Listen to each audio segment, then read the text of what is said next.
Hello and welcome to today's episode of English for Real Communication.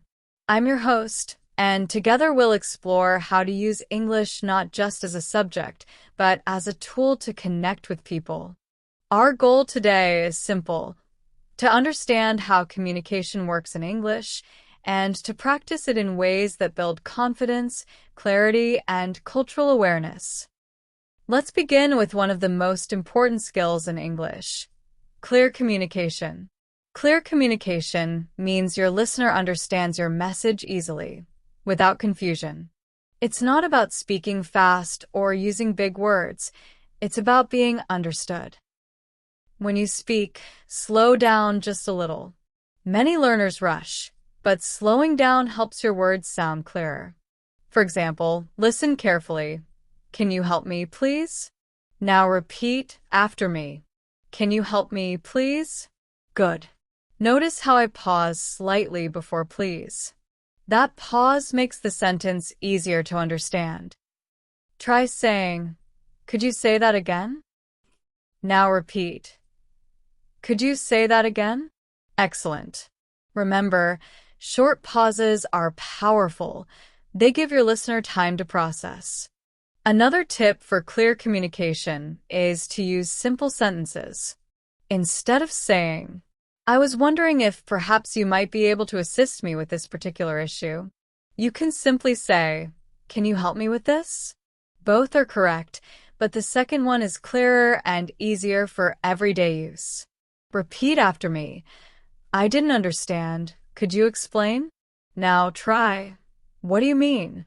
These short sentences are polite, clear, and effective. Your tone also matters. If you sound too flat, people may think you're not interested. If you sound too sharp, they may think you're angry. Listen. Thank you very much. Gentle tone. Now repeat. Thank you very much. Did you hear the rising tone at the end? That makes it sound friendly. So, clear communication is about three things: pronunciation and pace, simple sentences, and friendly tone. Practice these every day, even with short phrases. The more you focus on clarity, the more confident you'll feel when speaking English. Now that we've practiced clear communication, let's move to the next step: using vocabulary in context. Vocabulary is powerful when it's connected to real situations. Instead of memorizing long lists of words, we'll learn phrases you can actually use in daily life. Let's practice 5 useful phrases. Listen carefully, then repeat after me. I'd like to order. Imagine you're in a restaurant. You can say, "I'd like to order a coffee." Now repeat, "I'd like to order a coffee." Good. Try changing the word. I'd like to order a sandwich. Excuse me, where is? This is perfect when asking for directions. Say, "Excuse me, where is the bus stop?" Repeat, "Excuse me, where is the bus stop?" What do you mean? This helps when you don't understand. Repeat, "What do you mean?" Excellent. That sounds interesting. Use this when responding to someone's story. Repeat, "That sounds interesting." Notice the rising tone. It shows enthusiasm. Could you recommend? This is polite when asking for advice. Say, "Could you recommend a good book?" Repeat, "Could you recommend a good book?" Now, let's put these phrases into a mini role play. Imagine you're traveling. You walk into a cafe. I'd like to order a tea. You're lost. Excuse me, where is the train station?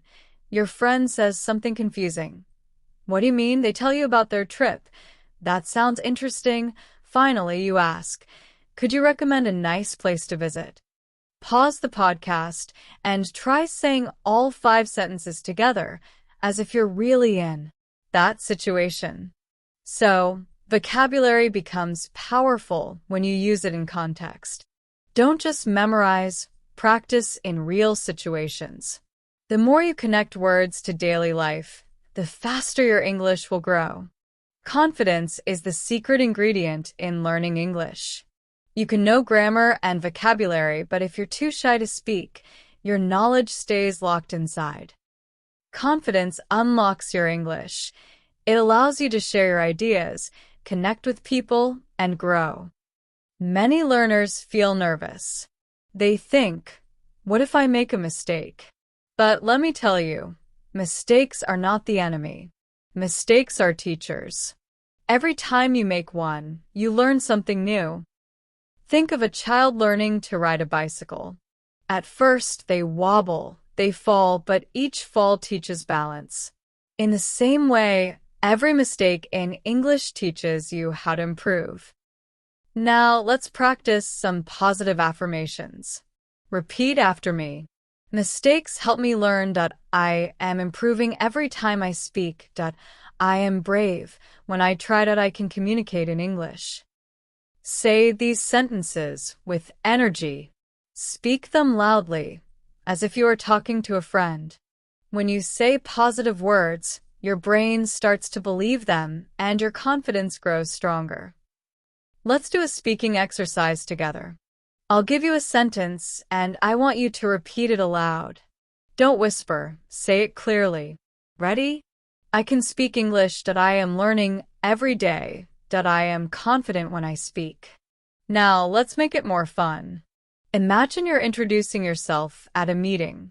Say, hello, my name is your name, and I'm learning English. Pause.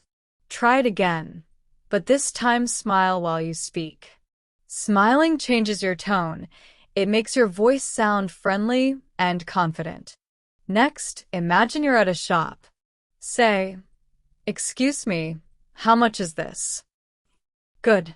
Even simple sentences show confidence. Finally, imagine you're meeting a new friend. Say, nice to meet you. Excellent. Confidence grows when you practice in real situations, even small ones. So today, I challenge you. Use one English sentence in your daily life. It could be at a shop with a friend, or even to yourself in the mirror. Let me share a short story. One of my students was afraid to speak English.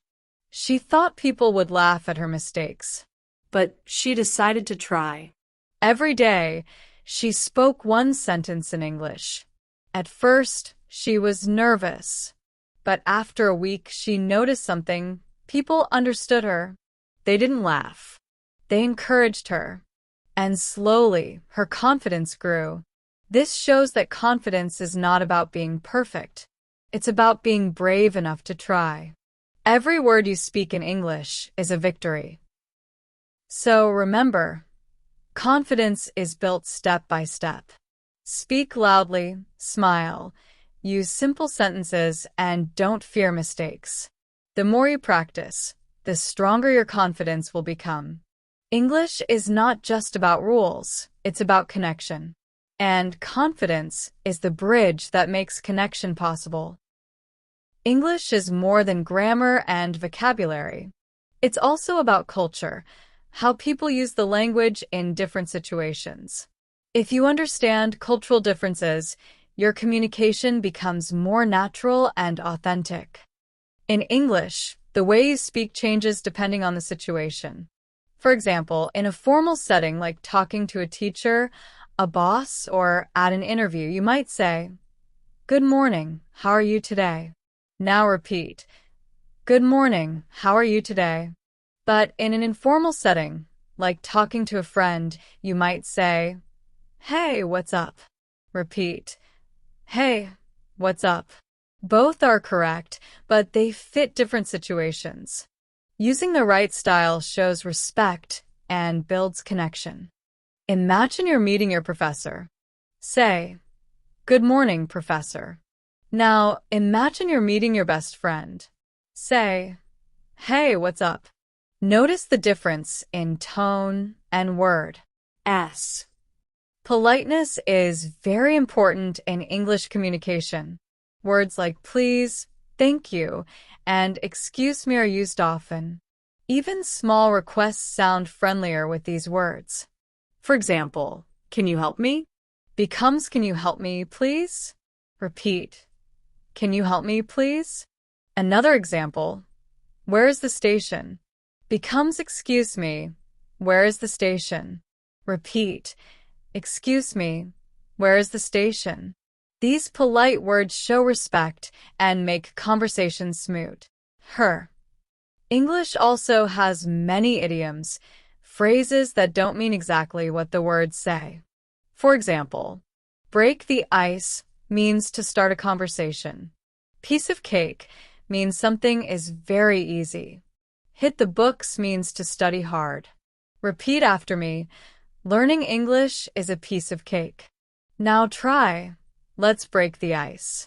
Idioms make your English sound more natural, but remember, they are often used in casual conversations, not formal ones.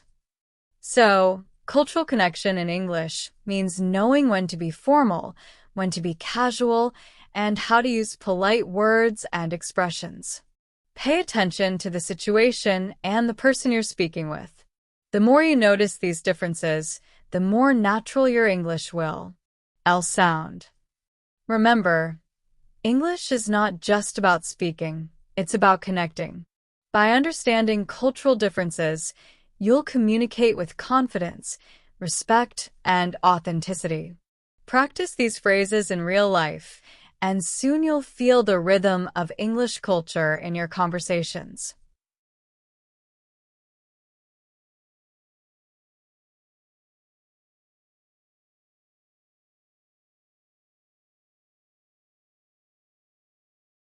English is more than grammar and vocabulary. It's also about culture, how people use the language in different situations. If you understand cultural differences, your communication becomes more natural and authentic. Let's talk about formal versus informal English. English changes depending on who you're speaking to and where you are. This is the difference between formal and informal English.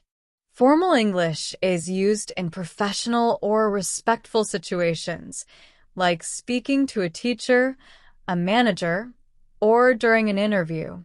Informal English is used with friends, family, or in casual conversations. Let's compare. Formal. Good afternoon. How are you today? Informal. Hey, how's it going? Repeat after me. Good afternoon. How are you today? Now try, hey, how's it going? Another example. Formal. I would like to introduce myself. My name is Raj. Informal. Hi, I'm Raj. Both are correct, but the first one is M. Or polite and professional, while the second one is relaxed and friendly. Let's practice a role play. Imagine you're at a job interview. Say, good morning. It's a pleasure to meet you. Now imagine you're meeting a friend at a cafe. Say, hey, great to see you. Notice how the words, tone, and even your body language change depending on the situation. Formal English shows respect and professionalism. Informal English shows closeness and friendliness. The key is knowing when to use each style. If you're unsure, start formal. It's always safe. Once you know the person better, you can switch to informal. In English, politeness is not just about being nice. It's part of the culture. People expect polite words in everyday conversations, even for small requests. Without them, your sentence may sound too direct or even rude. For example, listen carefully. Direct, give me water. Polite, could you give me some water, please? The second version feels softer, more respectful. Now repeat after me. Could you give me some water, please? Another example. Direct, where is the station? Polite, excuse me, where is the station? Repeat, excuse me, where is the station? Notice how adding excuse Me makes the question friendlier. Politeness also shows in how we respond. Instead of just saying yes, you can say, yes, of course. Or instead of no, you can say, I'm sorry, I can't. These small changes make your English sound warm and respectful. Cultural norms also matter. In many English-speaking countries, people say thank you often after receiving food, directions, or even small help. It's a way of showing appreciation. Try saying, thank you very much. Now repeat, thanks a lot. Both are polite, but thank you very much is more formal, while thanks a lot is casual.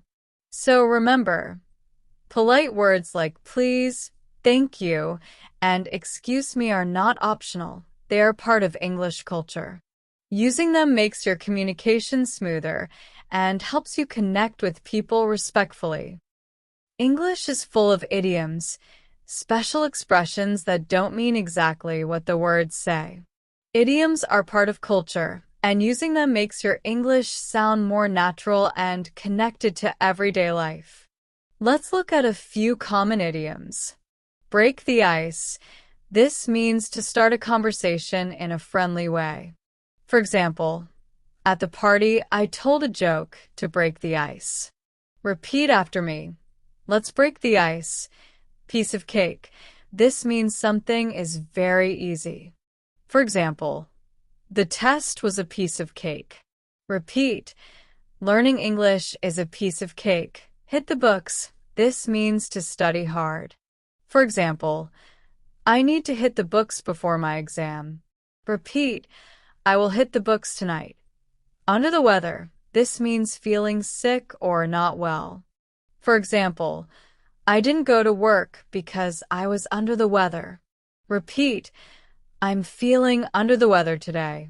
Once in a blue moon. This means something happens very rarely. For example, I eat fast food once in a blue moon. Repeat. That happens once in a blue moon. Idioms are fun, but remember, they are often used in casual, informal conversations, not in very formal situations. If you use them with friends, they'll make your English sound lively and natural. So, practice these idioms by making your own sentences. Pause the podcast, choose one idiom, and try to use it in a short story about your day. The more you use idioms, the more confident and fluent you'll sound. UND. Let's take a moment to reflect on what we've learned about cultural connection in Glish. You've seen how formal and informal language changes depending on the situation, and how politeness is deeply woven into English culture. Think about your own daily life. When do you need to be formal? Maybe when speaking to a teacher, a manager, or someone older. And when can you be casual? Perhaps with friends, classmates, or family. Recognizing this difference helps you choose the right words and tone. Here's a real-life tip. If you're not sure which style to use, always begin with polite, formal English. For example, say, "Good morning, how are you?" Or, "Excuse me, could you help me, please?" This shows respect. If the person responds casually, you can relax and switch to informal English, like, "Hey, what's up?" Or, "Thanks a lot." Another tip is to observe. When you watch English movies, listen to podcasts, or talk to native speakers, notice how they change their language depending on the situation. Try to copy that style in your own practice. Finally, challenge yourself today. Use one formal phrase and one informal phrase in real life. For example, greet your teacher with "Good morning, Professor," and greet your friend with "Hey, great to see you." This small exercise will help you feel the rhythm of English culture in your communication. Remember, English is not just about speaking, it's about connecting. By understanding cultural differences, You'll communicate with confidence, respect, and authenticity. Practice these phrases in real life, and soon you'll feel the rhythm of English culture in your conversations.